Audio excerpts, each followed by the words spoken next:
भगवान श्री राम के समय में भी धर्म अधर्म की लड़ाई, भगवान श्री कृष्ण के समय में भी धर्म और अधर्म की लड़ाई, कलयुग में भी हम सबों के बीच में सुमति कुमति सबके भीतर है। सुमति कुमति सबके उड़ रही, सबके भीतर में धर्म और अधर्म है।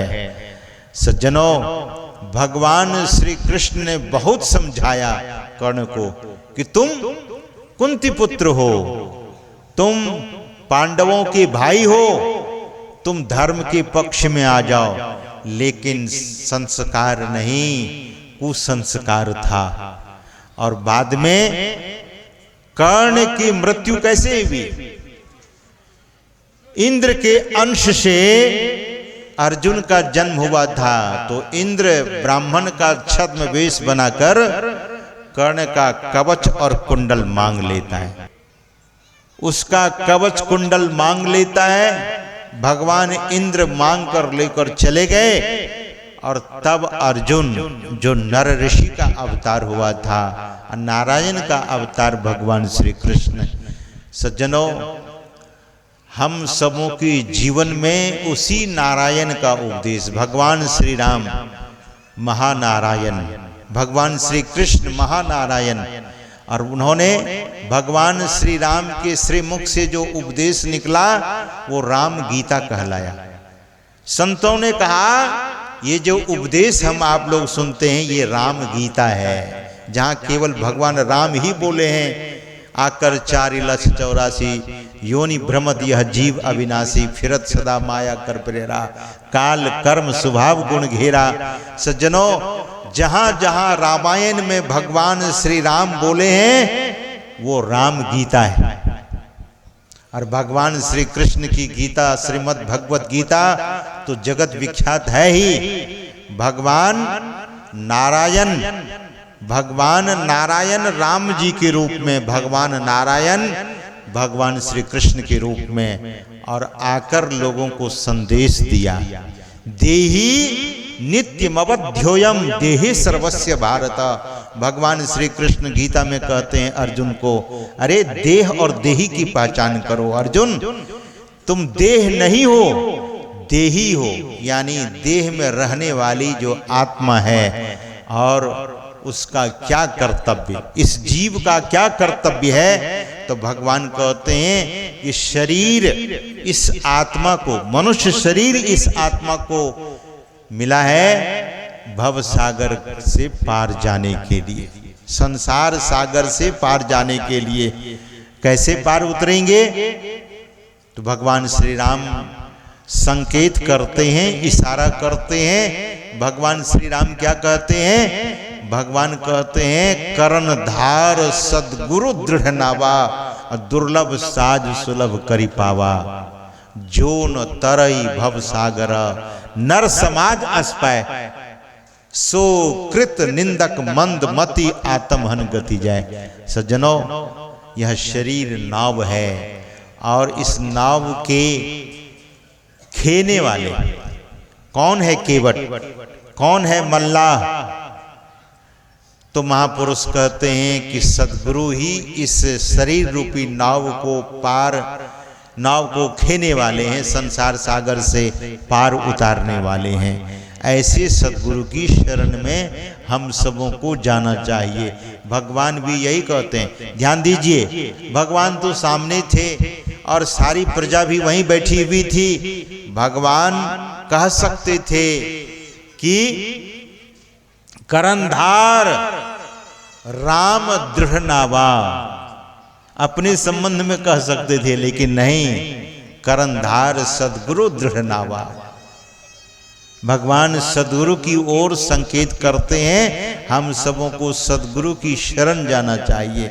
और जो सदगुरु की शरण जाते हैं, तो ब्रह्मानंद जी महाराज ने कहा कि इतनी महिमा उनके चरणों की मैंने देखी। गुरु चरण कमल बलिहारी रे।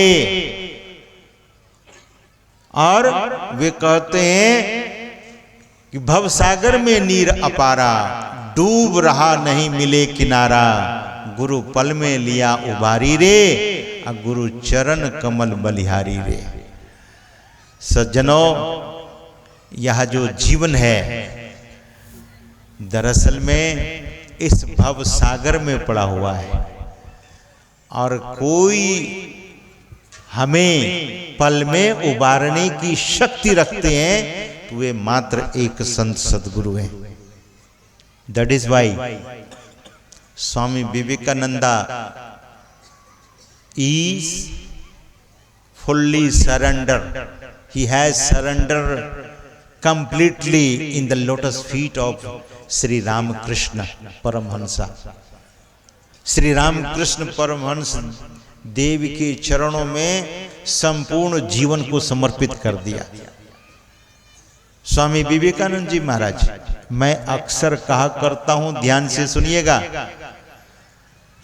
और बात ध्यान देने योग्य है। विवेकानंद जी महाराज के बहुत सहपाठी थे ना, बहुत सारे सहपाठी थे। उनके साथ जो साथी लोग थे जो ग्रेजुएट किए होंगे, ग्रेजुएशन किए होंगे, उनके साथी का नाम कोई नहीं जानते हैं। और विवेकानंद, स्वामी विवेकानंद जी के नाम के बारे में जब आप अमेरिका जाएंगे और पूछेंगे डू यू नो, तो स्वामी विवेकानंदा फ्रॉम इंडिया, तो अमेरिकन लोग कहते हैं yes we know the Swami Vivekananda who was the disciple of Shri Ramakrishna Paramahansa. We know, हम लोग जानते हैं स्वामी विवेकानंद के संबंध में। सज्जनों, गुरु केवल मुक्ति नहीं देते हैं, भगवान शंकर कहते हैं भुक्ति मुक्ति प्रदाता च तस्मै श्री गुरुवे नमः। भगवान शंकर कहते हैं कि गुरु केवल मुक्ति ही नहीं देते, not only he gives the liberation of his disciple. He gives the everything. भुक्ति मतलब everything, भोग के सारे पदार्थ है, लेकिन भक्त भोग मांगते नहीं है। लेकिन सद्गुरु भुक्ति और मुक्ति, यानी जरूरत की जो भी चीजें हैं, सद्गुरु का चरण ऐसा है। इसीलिए चरणदास जी महाराज हुए राजस्थान में, वे कहते हैं कल्प वृक्ष गुरुदेव मनोरथ सब सरे। गुरुदेव तो कल्प वृक्ष के समान है। जैसे कल्प वृक्ष के समक्ष जो लोग कल्पना करते हैं सो मिलता है, लेकिन सदगुरु के चरण भी कल्प वृक्ष के जैसे तो है, लेकिन सदगुरु का जो चरण है वहां केवल पॉजिटिविटी है, वहां केवल सकारात्मक बातें हैं। और दुनिया में जो स्वर्ग में कल्प वृक्ष है और दुनिया में पहले कल्प वृक्ष होता था, उस कल्प वृक्ष पर, कल्प वृक्ष के नीचे जाने से वहां नेगेटिव और पॉजिटिव दोनों तरह का फल मिलता था। जो लोग नेगेटिव सोचते थे उसको नेगेटिव मिलता था, और जो पॉजिटिव सोचते थे उसको पॉजिटिव मिलता था। स्वर्ग में भी कल्प वृक्ष के बारे में शास्त्रों में वर्णन आया है। सज्जनों, स्वर्ग में अगर उस वृक्ष के नीचे कोई पॉजिटिव सोचता है उसके जीवन में पॉजिटिव होता है, जो नेगेटिव सोचता है वहां उनका जीवन नेगेटिव में हो जाता है, नेगेटिविटी उनके जीवन में हो जाती है। सज्जनों, सद्गुरु का चरण ऐसा नहीं है। इसीलिए उस चरण की बहुत बलिहारी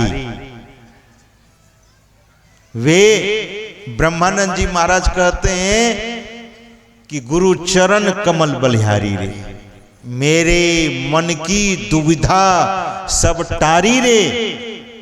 लोगों के भीतर में बहुत दुविधा है, confusion, lot of confusion. Arjun को भी कंफ्यूजन हो गया, अर्जुन भी विषादग्रस्त हो गया, और अर्जुन अपने से स्वीकार करता है। अर्जुन कहता है कार्पण्य दोषो पहत स्वभाव पृच्छामि त्वाम धर्म सम्मूढ़ चेता यश्रेयस्यान् निश्चितम ब्रूहि तन्मे शिष्यस्ते हम साधि माम प्रपन्नम। भगवान श्री कृष्ण क्या कहते हैं, असोच्यानन वसोचस्त्वम प्रज्ञावादांश भाषसे गतासून कथासूसा नानु सोचंती पंडिताः। भगवान श्री कृष्ण कहते हैं कि अर्जुन नत्वैवाहम जातु नासम नत्वम नेमे जनाधिपाः तस्मात् परिहार्यर्थे नत्वम सोचितुम अर्हसि। भगवान कहते हैं कि अर्जुन तुम संशय मत करो। ये संशय क्या है? दुनिया के लोगों को संशय बहुत है। दुनिया दुविधा में पड़ी हुई है। दुविधा कहाँ नहीं है?